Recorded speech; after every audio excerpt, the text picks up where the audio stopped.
you're not training that person to integrate into the community. It's reinforcing behaviour, and a lot of emphasis on behavioural change and the large funding that's going into the BSP space. Yet by having this in-home based clinic, we're reinforcing those behaviours that we're trying to move. We're trying to get people integrated into society and enjoy that integration. We want them integrated into the workforce so they're contributing where possible.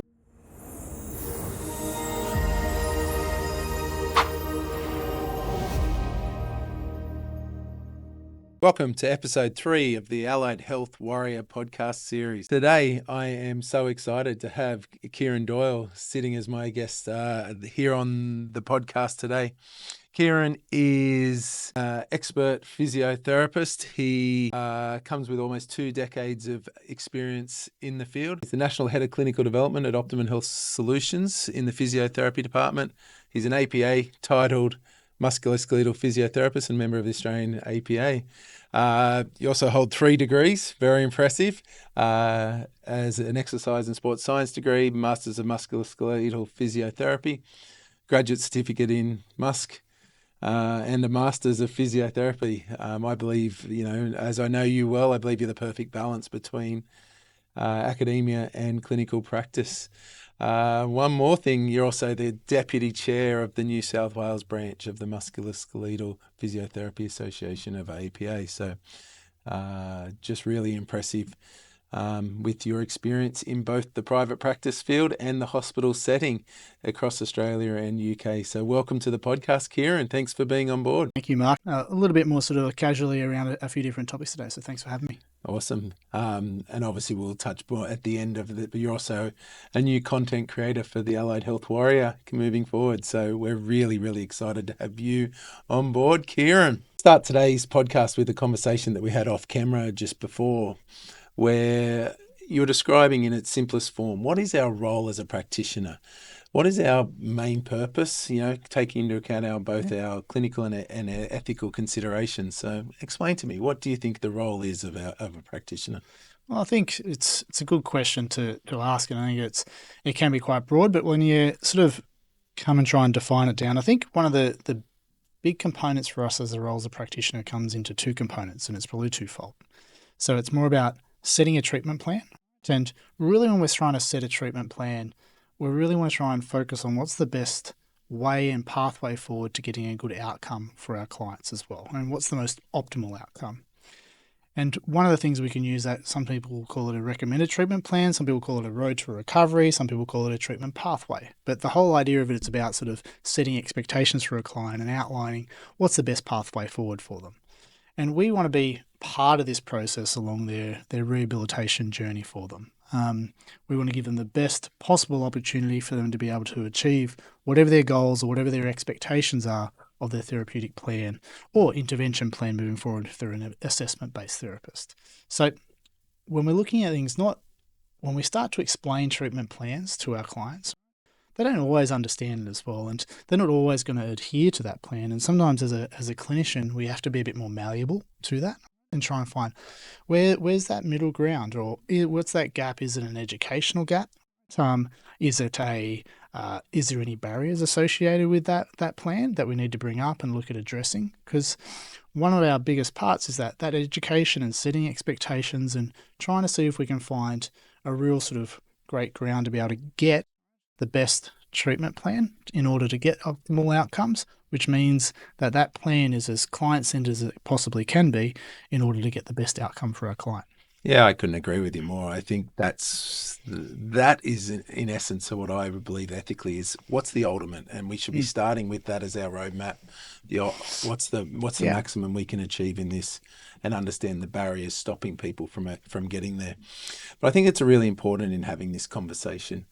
And from this base of that principle of us, really trying to set the ultimate roadmap and maximize any person's treatment plan, let's dive into our topic for today. Awesome. We're addressing the topic today of the building capacity from bedside to complete optimal outcome. Touching on the difference between the clinic-based and community or home-based intervention. This is a vital aspect of rehabilitation that encompasses various challenges and strategies. most clinicians are going to encounter both forms of treatment in their plans, both in home and in clinic. But we're going to look at whether working in clinic or in the home-based environment or providing mobile services, which are becoming increasingly common in today's environment. So Kieran, over the last 8 years, we've seen an increase in the business and treatment model of community-only based treatment within the home versus the traditional model. Keeping in mind that our job as a practitioner is to set the ultimate RTAP and be a vessel for achieving outcome, what are some of the main challenges that physiotherapists or all practitioners face when working within the community? And I think it's a really good question that you raise there, Mark. And when it comes to rehabilitating, and one of our big main goals is trying to get the best outcome for our clients, there are certainly some positives or some pros and also some challenges that we need to address or also consider in that sort of environment. Physiotherapists, and I'm talking from a physiotherapist perspective because I'm a physiotherapist, but also any allied health practitioner that's working in the community often face obstacles.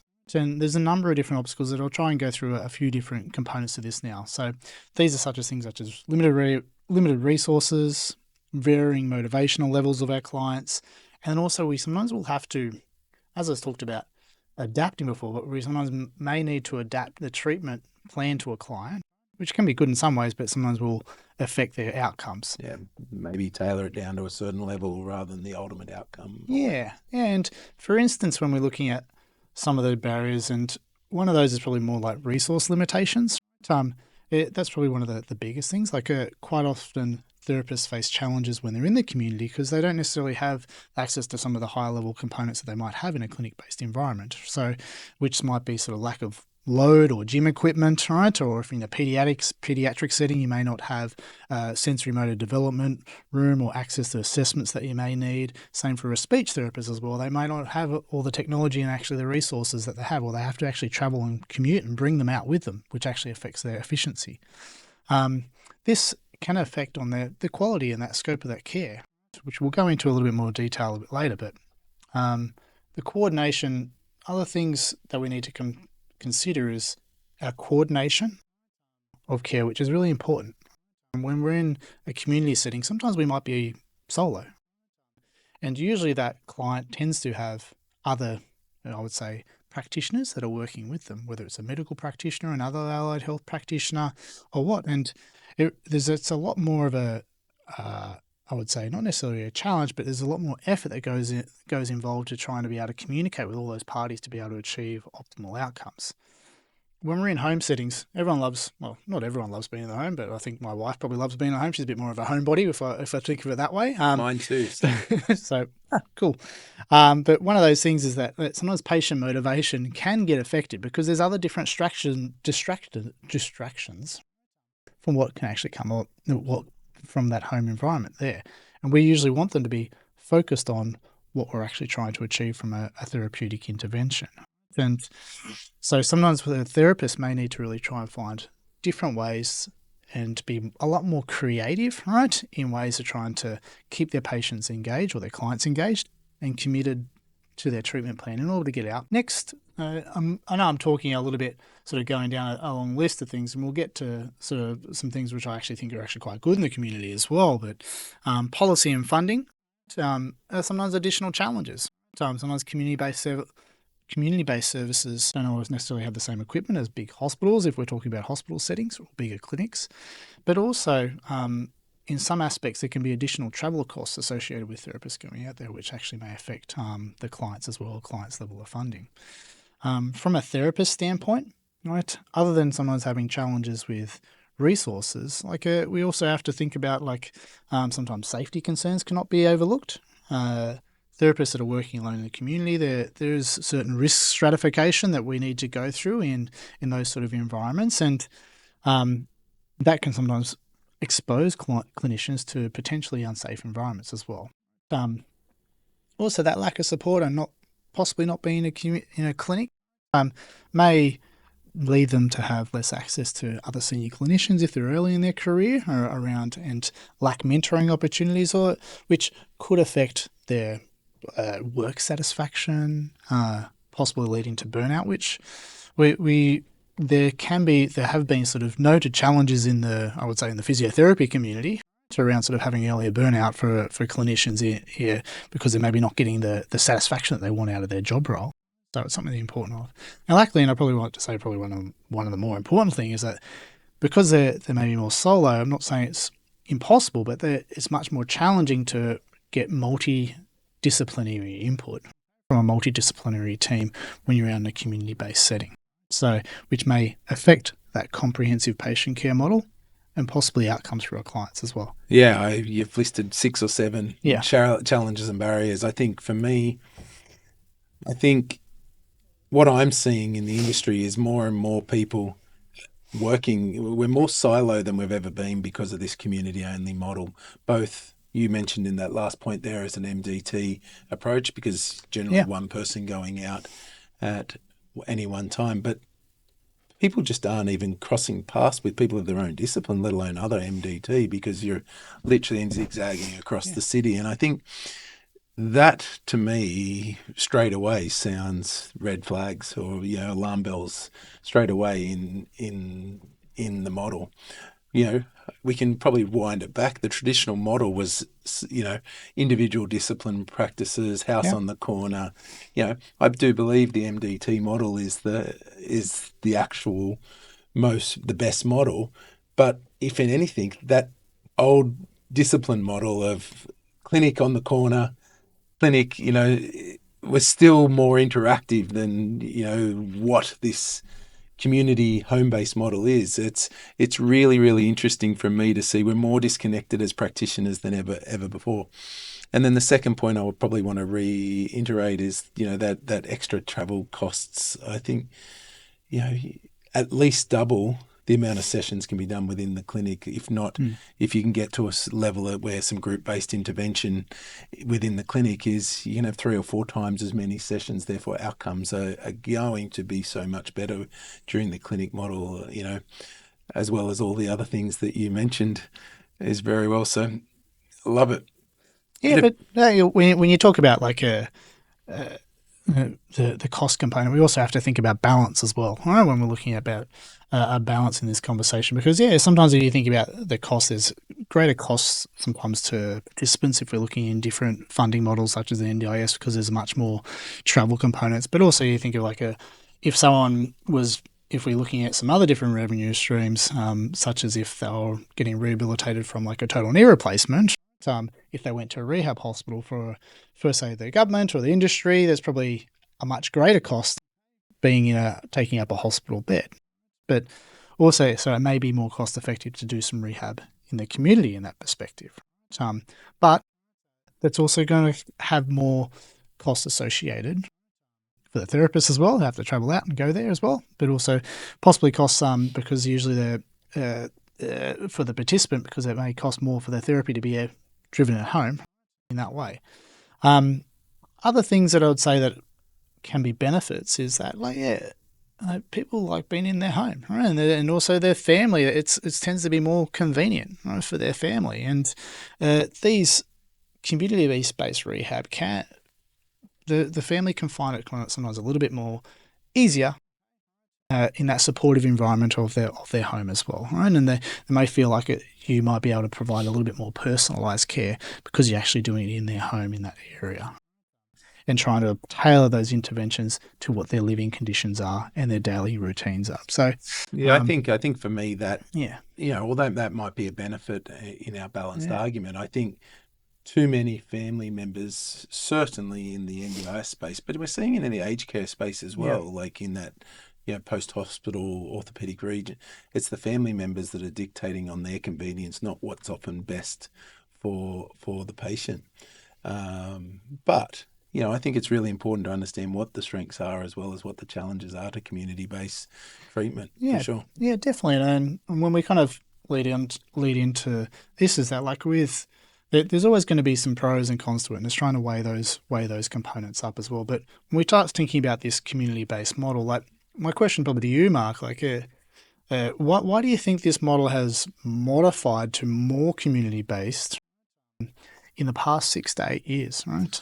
Yeah, good question, because something that I talk so much, and I talk, to other business models So business, when I talk to other business groups and Yeah. business leaders, and I discuss it all the time. And it's everything that I live for is talking about the way the changing of the industry, and obviously since the induction of the NDIS, the model was first popularised by the disability organisations who started for the first time offering allied health. Um, Traditionally, they filled a really important gap in the market, in the support worker space, social support programs, Mm. employment services. There was a gap that the disability organisations just filled that common traditional business models, were just never able to, or the government was never able to fill. And with the influx of NDIS, these disability organisations started employing allied health professionals and charging, out, believing that they have the clients, so let's start providing those services. And immediately they started to run allied health under that same model we talked about earlier. Now, traditionally, allied health would be the OT practice in, Mm-hmm. that standalone facility. Your speech pathology practice was down the road. There was 2 or 3 physio practices in every Yep. suburb. And we worked in a silo, but very disciplined. But the disability organisation said, well, we can come in and employ people. Let's, and just started hiring through that. But their model was to run it how they were traditionally running other disability services. We've also then seen the private hospital sector start to do this, and that was really pioneered by Medibank Private, who came in and running the in-home model. You mentioned before that ultimately it's cheaper to run an in-home service than to run a full hospital inpatient day program. Yeah. I would argue again, but if you actually ran it in clinic-based setting, it'd be cheaper again. That the in-home service is probably a cost between running it within established clinics versus but Medibank Private really, and you see the big TV ads saying, do your rehab in your home, and playing on the emotion of that comfort within their own home. And then the final real change, this has been into the community-based model, was the influx of private equity money coming into the allied health space and the corporatization of this space.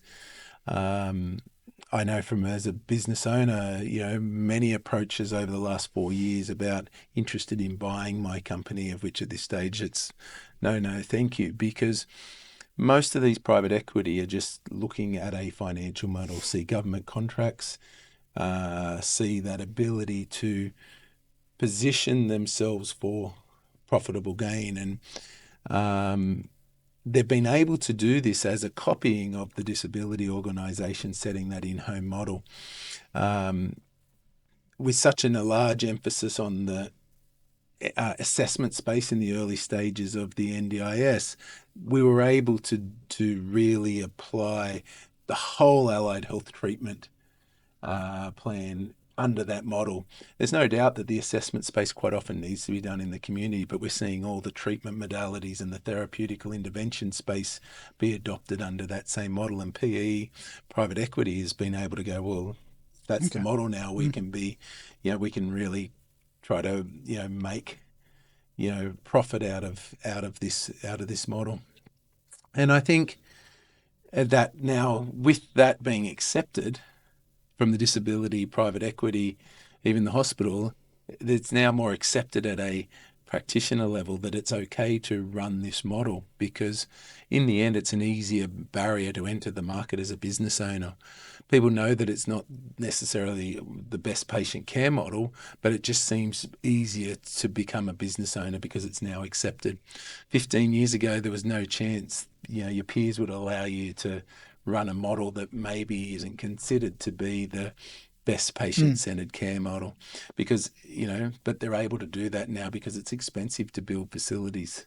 I just use my company. We've got 13 fully fitted out facilities, and if we were to start all over again, we'd need up to $5 million to build these. And so that capital expenditure up front's a big barrier, but by running the home-based model, we can enter the business. So that's probably my journey of understanding how over the last 6 to 8 years we've had this real increase in community only. The community only model enter into allied health. So, bringing it back, Kieran, considering these challenges that could present themselves in the community, what are the advantages of a rehabilitation or a treatment modalities in a clinic or a gym-based setting as a physio compared to the home-based rehabilitation? Yeah, and it's a good question to go to, and I'll probably just sort of allude in my experience, I've worked in sort of post-acute community care type settings in the past, and worked in home environments, done home visits, worked in sort of quite corporate environments as well, worked in a big public hospital setting also, and then also in private practice clinics, and also clinics that are associated with gyms. So it's quite good to actually see all the different dynamics across all those settings, and probably just in my experience, like a rehabilitation in a clinic or a gym base offers some advantages to the home-based rehabilitation setting, because if we're still thinking of the main goal is trying to achieve a clinical outcome, big thing, right? And trying to achieve that client-centered goal for that person in general. And the best outcome, not just 30%, not just 60%, but ideally. Yeah, we want that best or that optimal outcome. So, and one of the primary benefits of being in a clinic-based environment is the availability of specialized equipment. From if I'm speaking my sort of component, like from gym settings, but I mentioned it before, also if you're in pediatric components as well, like having the right equipment around or right resources, right, to be able to provide a good setting for that. But hydrotherapy pools, like we know at Optimum Health Solutions, you've got light gates and resources to trial, like different AT, in both the physio setting, but across all of those disciplines. It's that is specialist equipment. Let alone even just having availability of arts and craft or games and that play learning, which to get people over an emotional hump so that you can actually achieve an outcome in what the sessions set out to be when you're playing in the behavior space or behaviorally challenged space. There's so much to having that equipment available there on that spot, and sometimes it helps. You might be able to I can talk to this is like you can adapt a little bit better on the spot as well because you have more resources available to you. Right? Sometimes in the community, you're having to pop things into a bag and go out to the community, and you may not actually have what you actually really need there.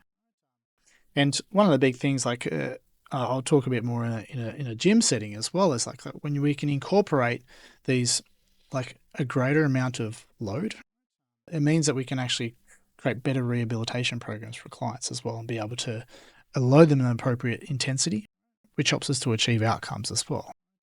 When we can tailor our treatment plan to their goals and utilize equipment such as we have or other different measurement tools, right, which I'll talk to you a little bit later about, is when we tailor those loads, we can be a lot more specific in that rehab program.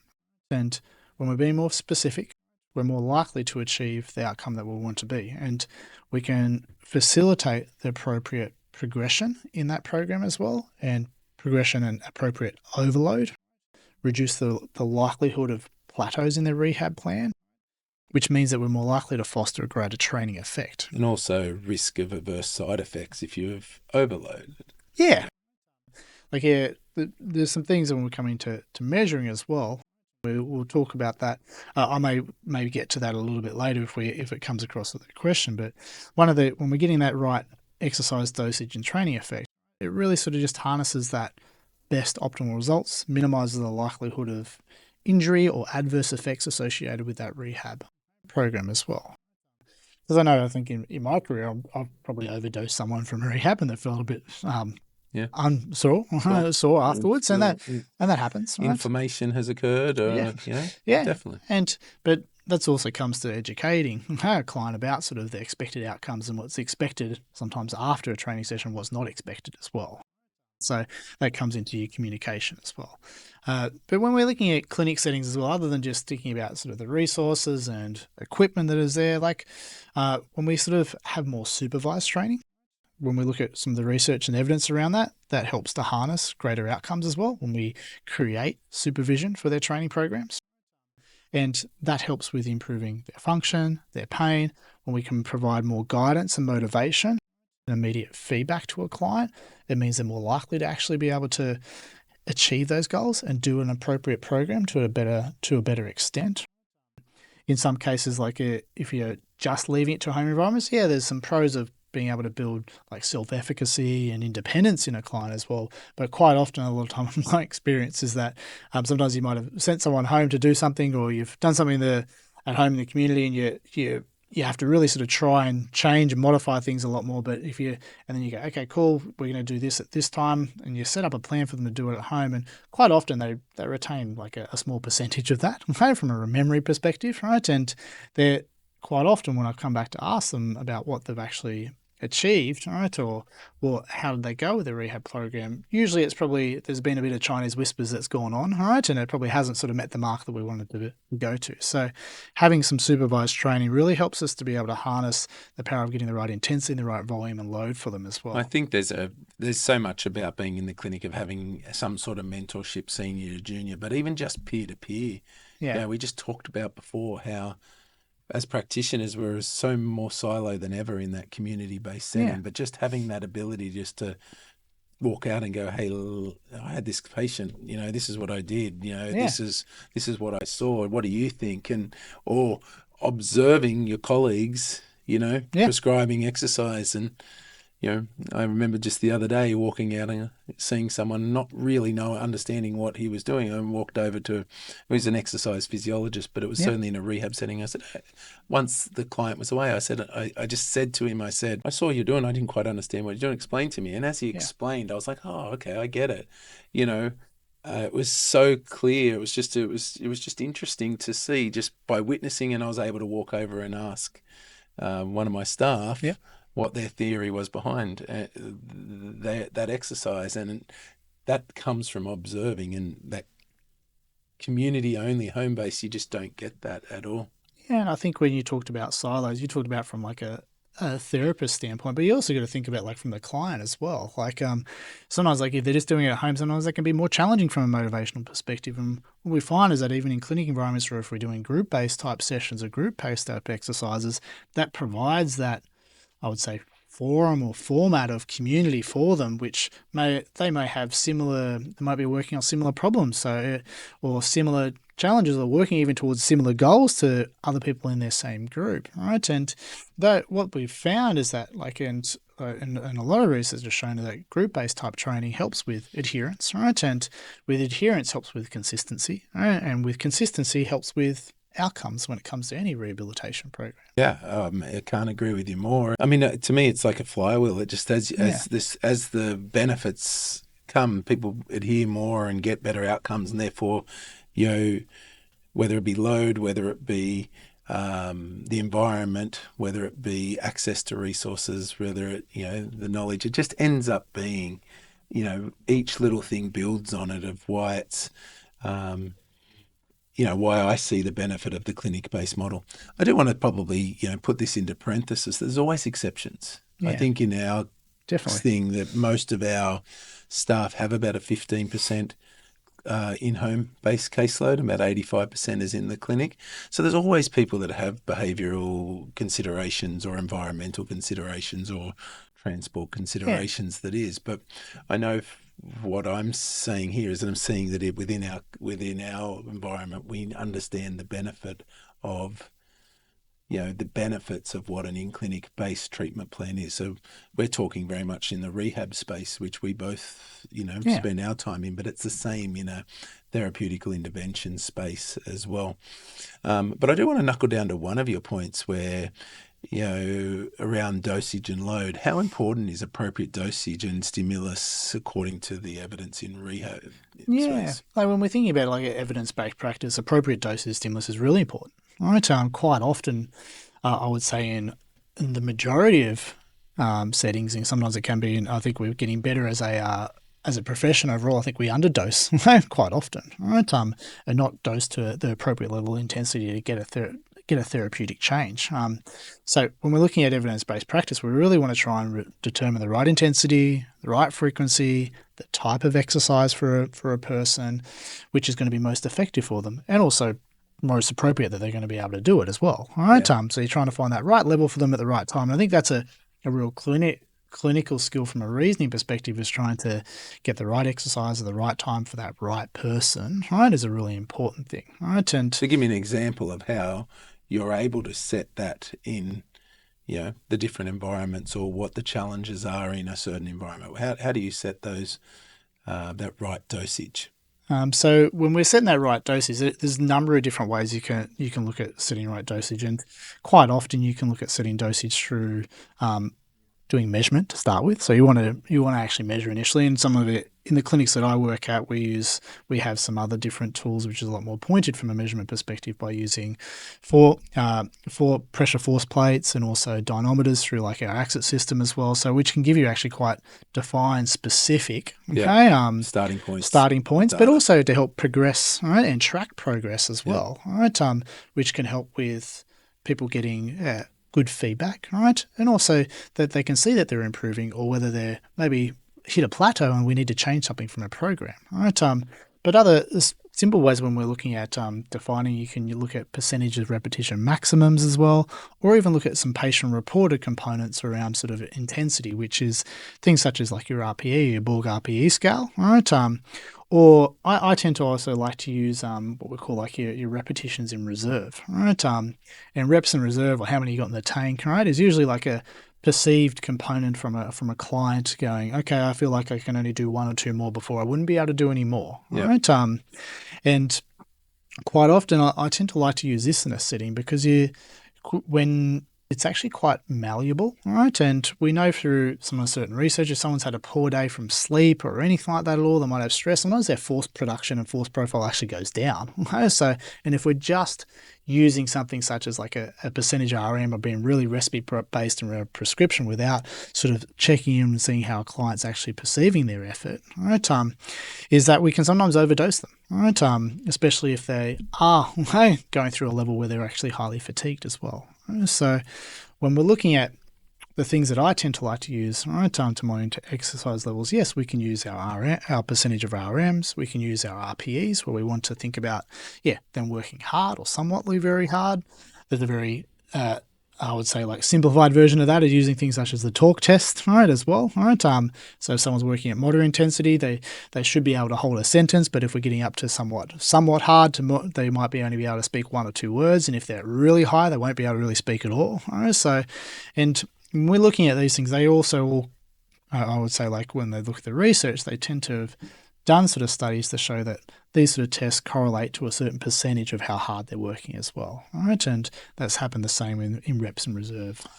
Yeah, I mean, I have a little saying that I use all the time where I talk about the benefits of a full rehab gym versus, an in-home. And I say, nobody can tell me that a Swiss ball, a step, and a TheraBand can do as good a workout and set a RTAP as a proper complete gym. And I think you talked about sometimes we don't work enough. The load isn't enough, but sometimes body weight is just too much. They might only be able to do 3 to 5 repetitions, or they may lose the biomechanical alignment of hip, knee, toe alignment or whatever under that greater load. And the great thing about, the gym-based setting is that you can add very small increments. The average plate is, roughly between 2.5 to 5 kilos in increments where, you can progress. And I think sometimes load comes down to volume as well. The ability to be able to only do a small number of repetitions using your body weight. We use that one of the toughest tests, a pull up. Yep. The average person can do 2, but someone advanced might be able to do 15 or 20. But all of a sudden, you move that same environment into a pin-loaded machine, i.e., the lat pull down, and you can set the intensity to set the volume at whatever the level is that person needs. So if you're trying to stimulate shoulder, scapular anchoring or scapular stability, you might be able, through volume and low weight and load, be able to set that to be able to achieve an outcome. Wherein other things you might be wanting to increase the load beyond what body weight can be able to. I think you make a good point. It probably really depends on what phase or part of the plan and what biometric properties you're trying to achieve. Are you trying to improve strength, hypertrophy, strength, endurance, power, and you can use things in gyms to be a lot more specific to actually find what the appropriate load to achieve the outcome that you want from that biometric property. Yeah. And that's why I like also repetitions in reserve, because if we're trying to look at someone which is doing strength endurance, we might actually have a higher repetitions of reserve that we're using. But if we're looking for something in strength, we usually want them to train to 1 to 2 in the tank. But the biometric properties and trying to get the right, when we're in a gym, it really helps us to be able to be more, specific with providing appropriate increments for that person as well. Yeah, I mean, for most of the time, I think we were talking off camera where we talked about how the home-based intervention, now whether it be a physical intervention in the rehab setting or a therapeutical intervention, and we even use the analogy of, our children when reading books is they don't go to school and just read books. The more a parent can reinforce that behaviour at home, the greater that development becomes very quickly. And it's the same in a rehab program is, you might be able to substitute lower intensity or different exercises in the home, but having that absolute program within the setting at the right frequency within the clinic can actually really escalate the program and your treatment outcomes and timeframes very shorter, longer. Yeah. No, definitely. And I think probably the big thing is we're making sure that we're assessing, we're using appropriate sort of progressive principles and looking at actually monitoring our client to see how challenging this intervention is, because that can help us to gauge how well we can progress them and that we are progressing them at an appropriate rate in order to be able to achieve their outcomes as well. Yeah, definitely.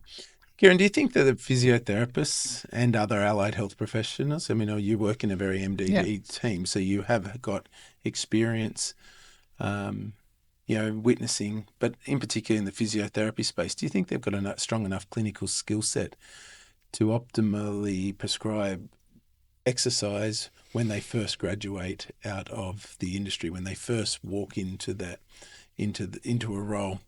And I guess the second question is, what effect does that have on them when they work in a community-only setting? I think it's a good question, and while physiotherapy and allied health practitioners, when they graduate, they get a really good solid foundational knowledge and theoretical knowledge from their academic learning, and they usually will do I would say practicals as well to try and apply that knowledge into practice as well, so that can help them to start to prescribe exercise early parts of their career. Though also recent times that's got changed a little bit with COVID. I would say that a lot of the practicals got changed and modified a lot more. So we're seeing a lot of graduate physiotherapists and health practitioners coming out with a lot less practical skills to begin with. Right? Well, there was also that. There was a time where every single physio did a year in the hospital setting across all different wards. Yeah. And it was sort of compulsory. Now there's too many people that graduate, so they all can't fit into that. But, it gave, when they came into private practice, I feel they were a lot more ready than they are now to hit the ground running as such. Yeah. And I think and as part of my role, I work a lot with graduate physios, but also experienced physios as well, and do a fair bit of mentoring. And probably some of the things that I tend to see a fair amount is that, quite often with physios and also an exercise physiologist, if I talk more in that sort of clinical space, they can be quite good at progressing exercises, right? They might have an idea of progression. Quite often they might progress too far and they don't know how to step back and actually regress. And then they get stuck and they go, I don't know how to progress this person. So they find that a bit of a challenge in that middle ground from a regression standpoint, or their entry point is actually too high for that person. So then they're like, okay, I don't know really where to start. So they find that they're trying to link their theoretical background into trying to find the right entry point for the person. Sometimes one of the biggest challenges. And it's even harder when there's limited resources to be able to choose from, where you can put them on a lying leg press and set it at 25 kilos, yet if you're asking them to do some sort of body weight exercise, it could be 80 to 120 kilos they're having to lift based on how much body weight they have. And so there's there is no possible way to regress that person back in environments. And so I think you're multiplying the lack of clinical knowledge by the environment that people are based in, because their inability to be able to adapt is affected by the environment, not just their knowledge as well. Yeah, and I think like although like their foundational training is really quite robust when we look at it from a clinical perspective and an academic perspective, for any clinician, there's always sort of room to grow and improve those clinical skills. And there's numerous different ways and people can go about doing that as well. And that sort of can come from ongoing education, but also like when you're looking at that's one of the things about being a community versus being a clinic. When they're in a clinic, they're more likely to have access to peer-to-peer support. And we've talked about this a bit before, but those sort of things, or even observing other clinicians prescribing exercises, helps them get different ideas, even if it's not in a structured mentoring way, about how they might progress and regress exercises and find that entry point for that person, then to be able to progress them forward as well, which in turn... Let alone a greater exercise library from witnessing people. Yeah, and watching people, but that in turn also flows on to that person that they couldn't find that entry point, feel like they couldn't help. Now they can help because they've got an option for that person, which helps them to... Most health practitioners, why they get into being a physio or an OT or a speech therapist, because they like to help people. And if they feel like they can't help that person, it's going to affect their job satisfaction. So if they end up finding that entry point for that person, they go, cool, I can help them. And then they're usually pretty good at progressing it. So, and that can just end up helping them to have greater job satisfaction. And overall, if we can help have greater job satisfaction, get better outcomes for clients, keep allied health practitioners in the field for a lot longer, we're going to get a lot more experienced clinicians, which means we're going to help a lot more people. And by having more experience and them helping, we can actually help them create career pathways. Yeah. It's easier as a business owner to create that career pathway when people are progressing quicker, because whether it be salary, whether it be opportunities, whether it be caseload, there's so many things that go into making their more enjoyable, that it becomes a two-way street, not just feeling like the company has to provide it all. Yeah, definitely. Yeah. Kieran, you come with a wealth of experience, so well respected now within the industry. There's no point in having this conversation without talking about a solution.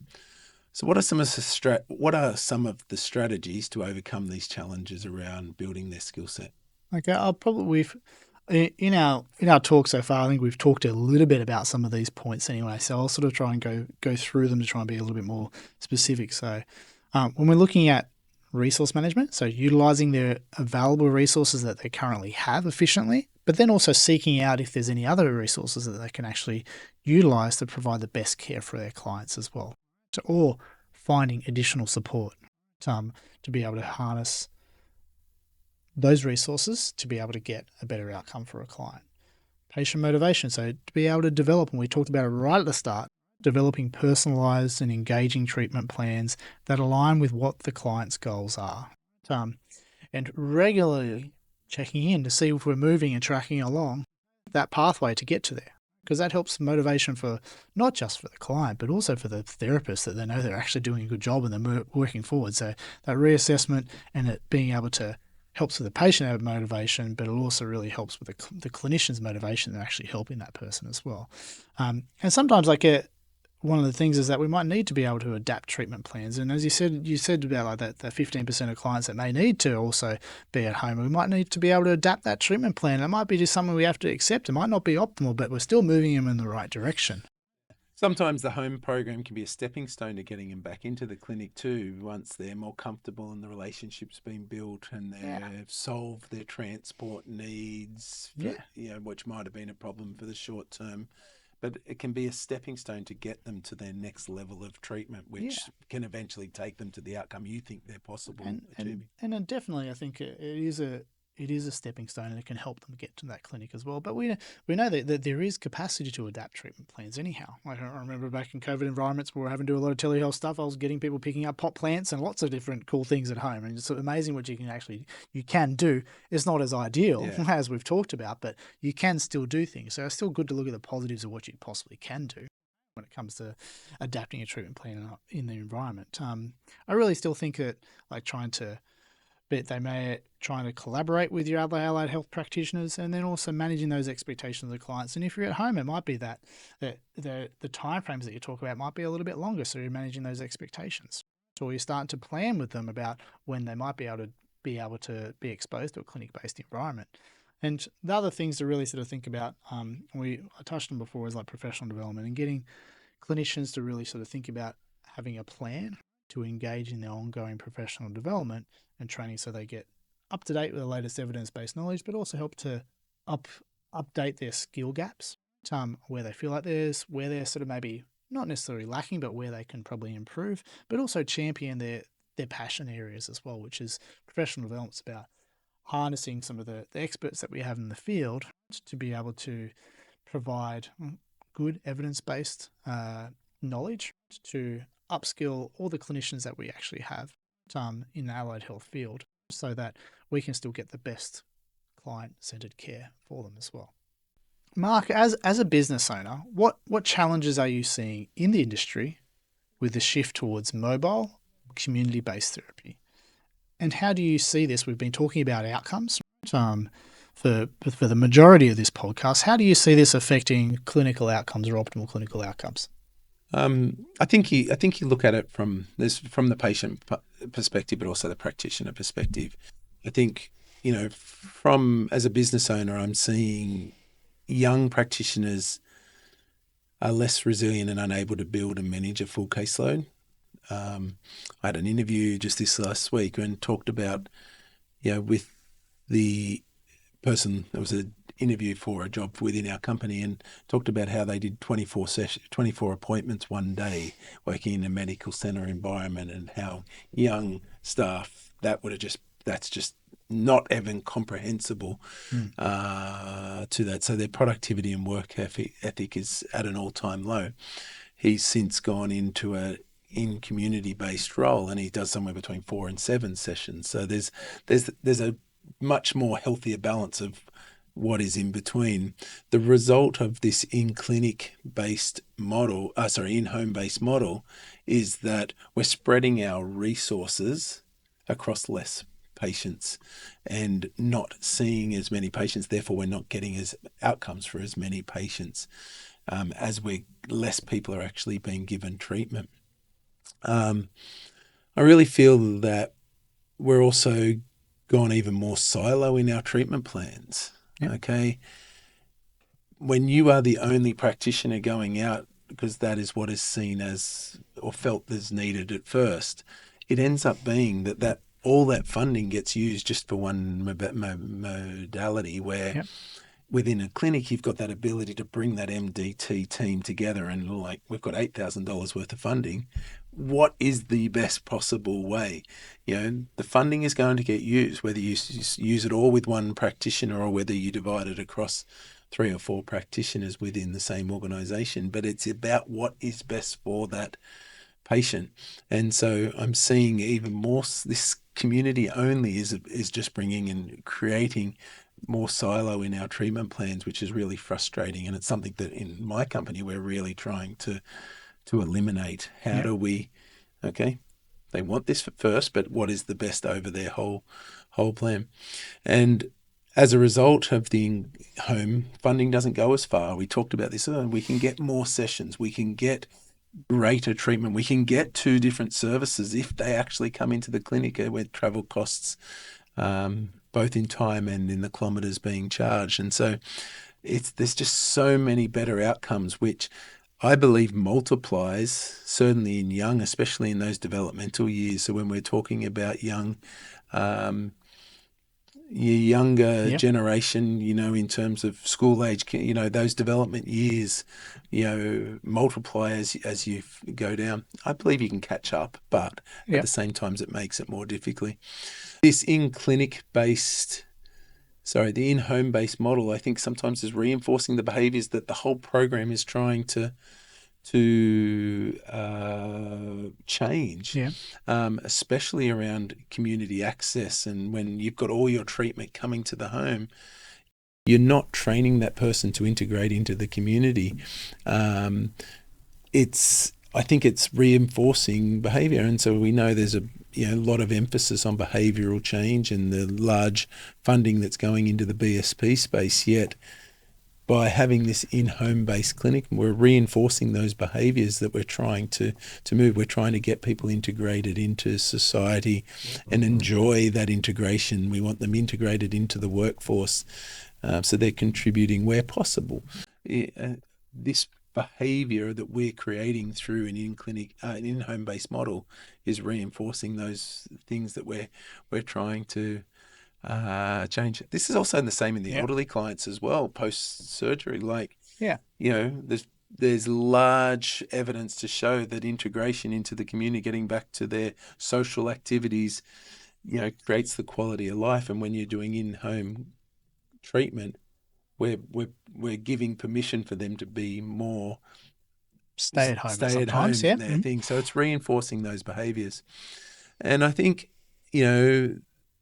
we're seeing those challenges in the industry because we're starting to accept that building financial models instead of a patient care model is okay.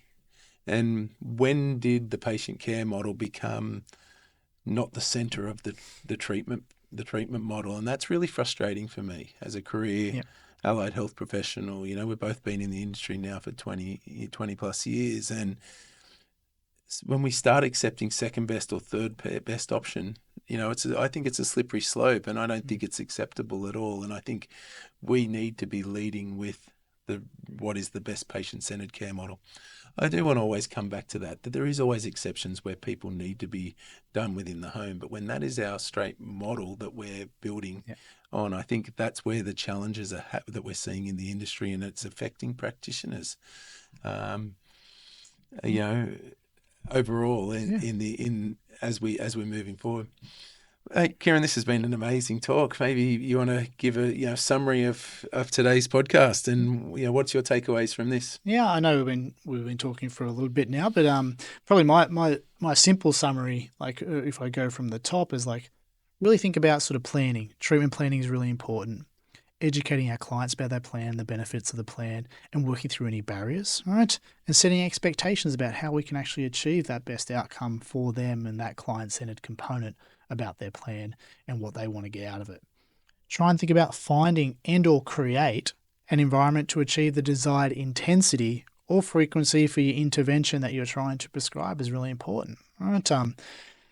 Think about the benefits that a team can bring to you, right, in terms of support, in terms of skill development, in terms to even just having someone to chat to, or emotional and mental health well-being from a therapist or a clinician standpoint, but also from a client standpoint and from group-based interventions, and also from a skill-based standpoint from a multidisciplinary team, can harness to get better outcomes as well. So that's probably my snapshot in general. So what do you feel like you would take out? Yeah, I think for me, I'm going to always come from that business owner. I want to really challenge the listener here to think about what model they work in. Like for me, it's such a passion project of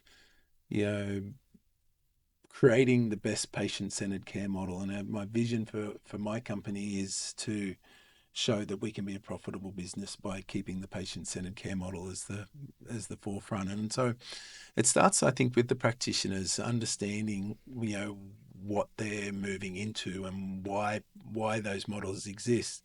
There's always exceptions. The assessment space, certainly in, say, the OT, even some of the swallowing assessment spaces with speech, there's an important part of that home-based, in order to get these down. But if the whole model is built around home-based intervention, are we really creating a patient-centered care model, or are we just creating a financial model? And so I want to challenge the industry to really think about, what are they contributing to the problem as we go. Kieran, what a great conversation we've had here today. Thank you for joining. But finally, before you go, you're releasing your first CPD course on the Allied Health Warrior. Is there any snapshot or sneak peek that you want to give that the course will entail that you can give to us? Yeah, it does follow a little bit of a similar theme around sort of like being able to build capacity, okay, from any participant or any client, okay, from the bed to being able to function really well in the community. It kind of really explores details which can be good or beneficial for physiotherapists, exercise physiologists, occupational therapists, anyone in the physical rehab domain. And it focuses on the exercise principles and also how to apply good exercise principles into clinical practice, right? It also looks at providing some structured exercise progressions and also some frameworks around progression and regression that we touched on can be challenges, right, for early career clinicians, but not just the early career clinicians, any clinician as well, right? And trying to look at the practical application of these sort of frameworks for varying areas of the body types, so that really what a clinician should take away from is that they feel really confident that they can apply exercise in an evidence-based way. They can plan to progress and regress and take on any challenges or presentations that come their way. So that's probably it in a bit of a snapshot. That is awesome. I can't wait to do it and consume that content myself. Kieran, just want to say thank you.